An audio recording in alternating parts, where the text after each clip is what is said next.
Moved to fourth past Greg Biffle. He started back in 19th. The pole sitter Ryan Newman holding second. Casey Mears third. And Greg Biffle now in fifth. Take you back to our points leader. Matt Kenseth came in here with the second biggest point lead anybody's enjoyed after 3 races, not since Cale Yarborough. Back in 1977, has anybody had this kind of lead. He has come from 30th to 11th. Makes him the biggest mover of the race, ahead of Tony Stewart, Kurt Busch, Jamie McMurray, and Jeff Burton. Actually, Kenseth now up in 10th position. He's passed Dale Jarrett. Now our Singular Virtual Crew Chief question. You can vote from your Singular wireless phone by sending text message FOX to phone number 191 or visit foxsports.com. You know, another car that has moved into the top 10 is his teammate Kurt Busch in the 97 car. He's up tonight, started back in 20th. This is a backup car. Right before practice ended, before qualifying on Friday, they crashed on the backstretch. He had to qualify this car without any practice, but because they presented the car with the engine they were going to race for qualifying, he was able to qualify 20th. Kurt did not know that. He thought they had to go to the rear of the field. He said, if I'd have known that, I'd have tried a little harder, but DW looks like he's got a pretty good race car. I tell you, Tony Stewart, Jeff better enjoy his lead, because I don't think it's going to last long. Tony Stewart is mowing them down right now, and his car is handling on the bottom. Jeff's handling on the top. And speaking of Jeff, what's up, Hammond? DW, one thing I noticed about Stewart this morning, I went through the garage area. Crew Chief Greg Zippadelli was making some fine-tune adjustments right there at the end of the morning.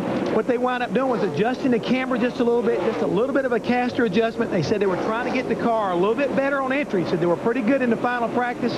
Went back, did some conversation with Tony, worked on it all night long, came up with the right solution, and so far she looks like she's pretty quick. But DW, we were talking earlier, I think that's something all of these teams have to continue work on, is front-end geometry, just like we talked about the steering box on Jamie McMurray's car. Again, camber is the amount of lean to the tire to get the full footprint of the tire on the ground through the corners as well as the straightaways. Caster is a driver feel. You run caster split, more in the right front than the left front, and I think they're having to find what this new tire configuration is looking for. Yeah, camber makes the tires happy, caster makes the driver happy. That's a good way to put it. You got to work on both of them. 3/4 of the battle's making the driver happy. Dick Berggren. Well, last fall, Jeff Gordon won the race using the same car he is driving today. He's been almost completely silent on the radio. All he has said so far is that the car is a little loose, but it's really good off turn 2. Thanks, Dick. Need to make that driver happy because the tires don't talk back. And we talked about hits and misses. You've seen some of the fellows moving up. Here are some who may have missed the setup. Elliott Sadler, Kevin Harvick, Brian Vickers, the outside pole sitter, Scott Riggs, Bobby Labonte. Steve? Mike, just listening to Elliott Sadler, he's gone from 5th all the way back to 37th. He says the car is not loose. It's extremely loose, and it feels like it's rolling over on the right front.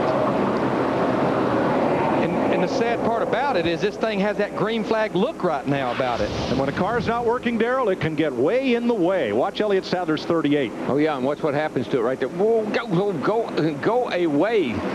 Get out from behind me now. And all this is happening at about 180, 185 miles per hour. But, Larry, it sounds to me like, and you know this, that if I was in that car and it's rolling over on the right front, I'm going to be screaming for a spring rubber in that right front spring to stand that up a little bit. Maybe that'll help it. Yeah. And I did say screaming, because if I'm that loose, I'm definitely squealing right now. Mr. Newman, Mr. Stewart on line 1. This is for second place. And Ryan Newman's running about the middle of the racetrack in the 12 car. Tony Stewart, watch here going off into 1 and 2. I'm sure he'll take that thing right to the bottom of the racetrack. He actually was about a lane up behind Ryan Newman, but he's really been hugging the white line down in 3 and 4.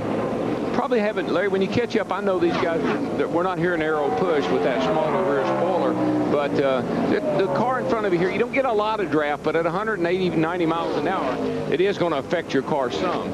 So he has to find the place where he can set him up and pass him. That time, Tony Stewart in the 20 and 3 and 4, he was right around the bottom. Ryan Newman running about the middle of the racetrack. Yeah, yesterday the high line in 1 and 2 was good, and the low line in 3 and 4 was good, and so you kind of play with that to see what works. And And also running up there on the high side, it keeps the RPMs up. It keeps the motor running nice and free. But right here, I think he may get a run right here in the middle of 3 and 4. You almost got to get that fender to that quarter panel right there coming off turn 4. Yeah, you got to clear him because you need the whole racetrack when you come off the bottom right there to go all the way out to the wall. And if there's somebody there, you just about got to squeeze up and let him go. So you really, momentum's what you're looking for now. Tony's trying to get enough momentum up to get a slide job, put a slide job on Ryan. And he got behind the lap car of Kirk Shelmerdine in the 72, and look at the ground he loses going down the backstretch. Another good reason to run high. Out of the race, Joe Ruttman and Todd Bodine. Andy Hillenberg, whose car stalled on the pace lap, will enter the race this time by. Jeff Gordon, your leader.